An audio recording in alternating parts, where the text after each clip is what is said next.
think one of my favorite. It wasn't quite a touch and go, but where you come with the gear down and then you put the The dirty reheat on the roll. burner, dirty roll. Oh my god, Yeah.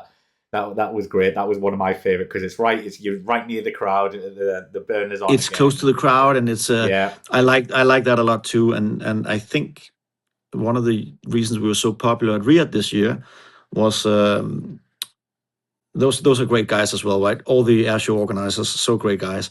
And one of the flight directors came to validate me at Skrydstrup, and I knew him from prior seasons. Super nice guy, former, I think he's a former, is he a Hawk pilot or I can't remember what he's from. He's a really cool guy.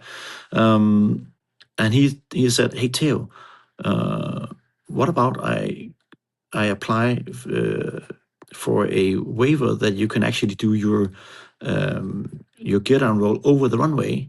So do a touch and go on the runway, and then start it there."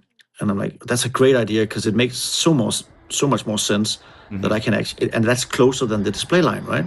Yeah. But it makes much more sense than I approach the actual runway with the gear down and Hmm. then do the roll away from the crowd anyways. But that makes so much more sense than flying with the gear down 50 feet right of a runway into the Hmm. grass, right? If Hmm. something happens right there, I'm toast, right? Yeah. If something happens when you are out over the runway, you can probably just land the jet. So in safety and everything, it makes so much more sense. And he got that waiver for me. It was his idea, Nice. and the crowd really loved that because you get a little closer, and they can see that touch and go into a roll straight off takeoff, which is a very impressive thing.